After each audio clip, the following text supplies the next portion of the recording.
I am Danish and belong to the body dynamic system. I'm a senior trainer today, so I'm traveling from east to west. I guess there's many other people doing. From which city in Denmark? North of Copenhagen. That is my home base. Okay.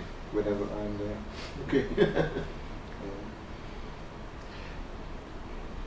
Talking about psychotherapy, I think there are many issues you could talk about, and I would like actually to talk about peak experience, and I may also like to talk about communication. Okay. It's something I use. Yes, I saw that in your workshop. I'm sorry not to be there, but I was very interested in your workshop about human rights. Yes. I think that's a very important issue. How do you see human rights in the psychotherapy field? You know. Funny enough, EAP had a conference in Paris in 99 or 98 or so. And there, a supreme judge was giving a talk to that conference where he was talking about human rights and psychotherapy. And I thought that was very interesting as a reminder to my workshop. We have it in our system. When we are doing what we call our foundation training, we have an age-level model from 0 to 12 years old. And there, the themes when you grow up, they are actually something that we could call rights. And when I look at the human rights, I say, wow, this is amazing. We are actually teaching human rights. You have a right to life, you have a right to opinions, you have a right to form corporations and so on, etc., etc. So it's very amazing, and that's why I've been interested in this field for many years. But let me talk about something else. Okay. Peak experience is something I use in two ways. One is when we are working with shock and trauma, then the intensity of a shock trauma situation is so high that it's only when you are having a positive peak experience that has a similar high quality, and that's why we use it there to access the negative part. But the idea of having very, very high vibrations and intensity when you're having a wonderful opening up experience, we use that. And I like sometimes to do it with people that want to improve their life, and not only once in a while have a good experience, but actually to have a more ongoing. And it's a way of lifting your total life quality. So to bring into your daily life. Yes, it's like, and what I do is that I ask the person to choose one of your peak experiences. I give some explanations about what is this peak experience. You know, when time stops still and everything vibrates, and for some it's a religious experience, and they never talk about it because it's so unique that you think you're the only one that have it, etc. Okay. But when you chose it, then I interview you in depth for half an hour. And then we find out what comes before the peak moment, no matter it's a short moment or longer moment. What are all the preparations? What is going on that help you to move towards this peak experience? And then how can you put this into your life? One example. Yes. Director, 55, a manager, 55 years old. Remember the time when she was in the student examination before university. She's sitting in a gym where you sit in your own table. You're having some job to find out about something. You have some exercises, and she's speculating what is the result. And then suddenly, in a gym, there's always big windows, and then the sun came in and was like engulfing her. And then in that moment, she knew it, the results. So she would write the results, and then she could leave. So I asked her, in your working life, you're a manager, how is your work office? And where are the windows situated? We know that when it's north window, like in her case, then there's no sun. And also she had very small windows. So she realized that this is a little crazy actually, because when I had this wonderful experience, it was big windows and it was sun. okay, I say, you're the manager, come on, you can do something about it. And then next time we had a workshop of this kind, she came back and told us, yeah, she found another office, big windows to the west, so she will have the sun in the afternoon. And then she became more happy, simply. And that happiness spread out to all the people that was working for her. So it's a very, very small thing, very important thing to lift your life quality. Yes, yes. So when you touch that point, you discharge an energy up. And that is the idea. Other people, they go into nature with their family, and suddenly it's like things are opening up. So nature is the thing. What is your working condition? Well, I'm in a concrete building and so on. Okay, bring it. What about nature? Some small flowers? No. If it should be nature, let me have a big log tree. Come on, you're the manager. You're the leader. Do it. Yeah. So she pulls in like 4 meter big one, and she feels happy. Wonderful. And I mean, in the office, in the psychotherapy, maybe you don't do only therapy in the office, but in the office, how do you search for this kind of stimulus that brings more light to life? It becomes like the issue is there. That actually I want to be more happy, but I'm not sure how to do it. That could be the trigger point for me. Okay, we could go for that. That means I would interview you about the peak experience, and then we find out what comes before, and then work on putting that into your life. Okay, and then we do it. So you would search for the peak experience. Yes. In each one's life. Yes. It's different, right? Yes. But I would tell you what is a peak experience. I'll give you some of the features that is present every time a person has a peak experience. And therefore I can tell them about some of those features, and then you will suddenly remember situations where this actually were happening, where maybe you were like, it's nothing, or whatever you've said at the time. But when I tell you what it is, wow, that was a peak experience. And then we go into it. That is my passion. It's your passion. And that's your peak experience. That's my peak experience. I've been working with this since 1978, and it was before I really decided to be a therapist myself. But I was actually working with it in journalism. I was interviewing people as a journalist. And I thought it was so interesting that I was kind of going very well. It is interesting, isn't it? It is interesting. And every time I have talked to people like for an hour or so, I only needed 10 minutes information. You felt good.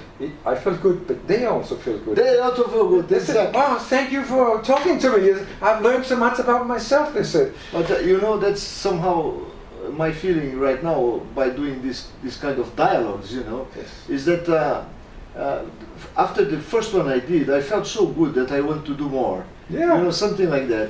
And the person that was with me felt very good too. When he saw, after he saw the video, the movie, he felt good too. So Before I was in Los Angeles at the Olympic Games, I was interviewing many of the old winners, gold medal holders, and so on. And there was one high jumper I was interviewing.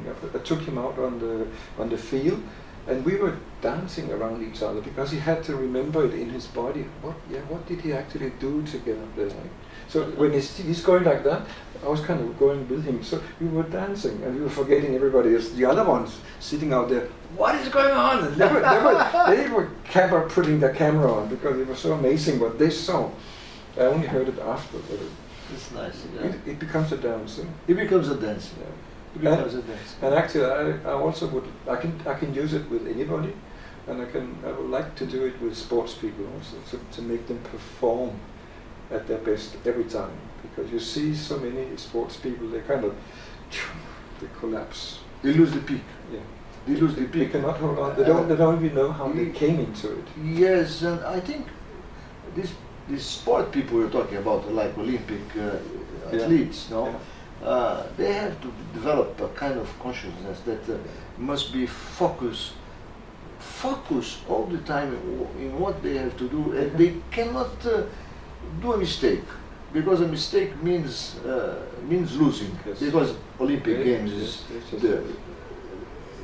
they want to win, right? Yes. When you go to the Olympics, you want to win, no? So you must be as perfect as possible. How can you help them to be at their best? Yeah. Without At the best. collapsing. And competition is something important too, because I said something that it might be wrong.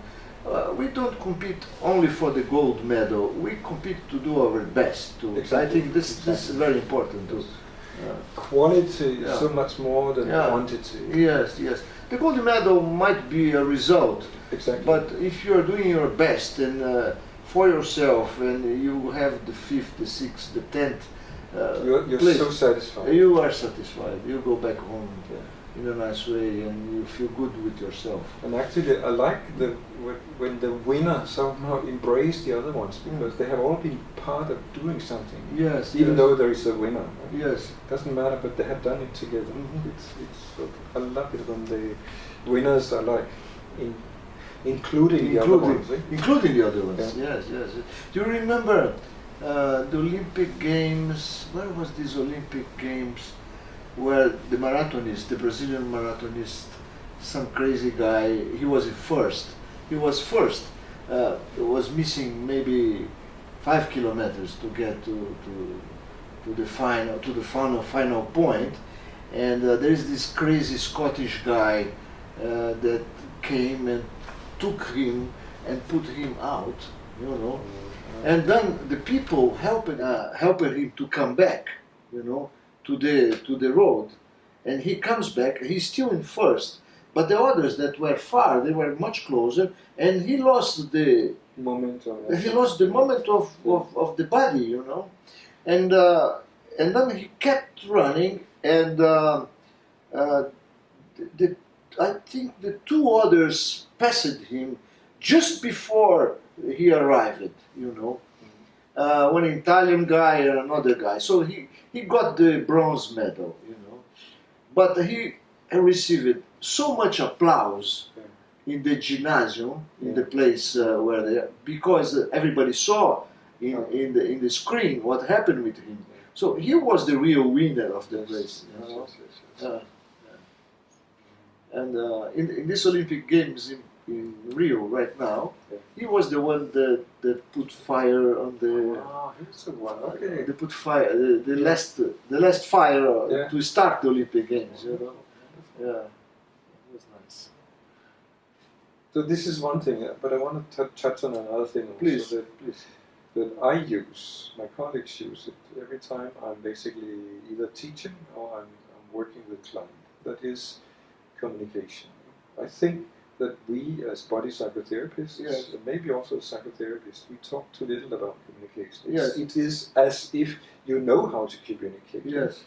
But I see it like my clients, they come because they have problems. So part of their problem is also that they lack skills in what to say, and they misunderstand each other with relationship and so on. But I find that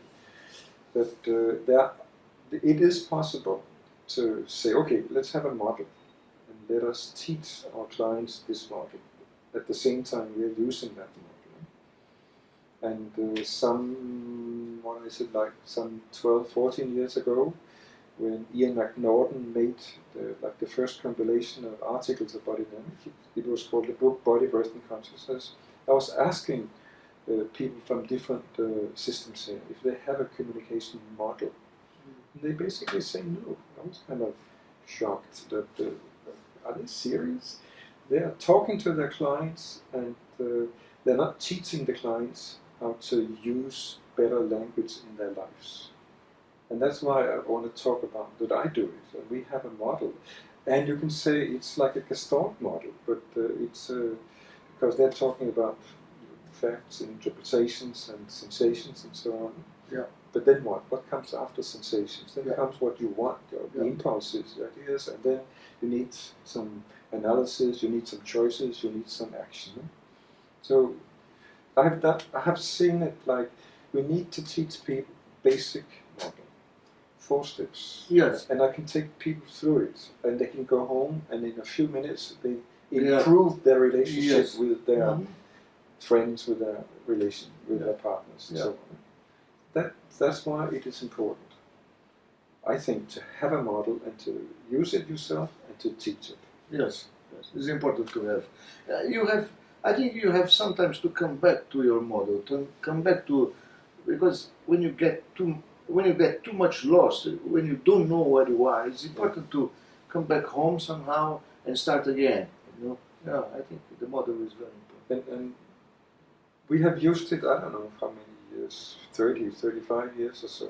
And then at one time, people keep saying, what do you call it?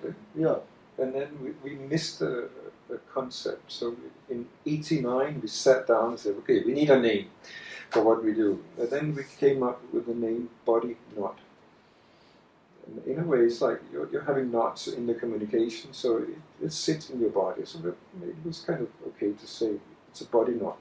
In the model, you can say you release the knotting by moving from facts to personal reactions and to where do you want to go instead of the lousy personal reactions. You want something else, and then teach people how to express it to another person. yes, And then go on like this. That's a basic thing. Then many people, they go into interpretations, but no matter they go into interpretations or not, they need to come back to the personal reactions. So that's why this is the basic personal reaction. No, interpretations, analysis, and so on. The choice is more complicated. We take that the extended version of the body now. You have to learn this. But remember when in school you had to learn to say 2 times 7 is so, and 9 times 7 is so and so. It's a little table. It was called that. yeah, yeah. You need to know this by heart. As part of your structure. Yeah, you need to know it so that you can move around. Of course, it's like learning how to walk, how to sit, Yes. how to look, how to speak, how to touch. Yes. It's part of the structure. So the model is the structure for the world. And then, of course, in terms of being a body psychotherapist, you want to include the body. How do we do it? We say, okay, what is your sensation? What is actually going on in your body, not only up here? Yes. And then suddenly people can move and they can get out of their whatever block they're in. That's what it's a very short one, but it's a very important one. Very important. Very important. So here you have peak experience and body knot communication. Okay. So peak experience and body knot. Body knot communication. Body knot. That is the name of the model. Okay. Body knot communication. Well, yeah. Okay. You're welcome. Thank you, my friend. Always very kind.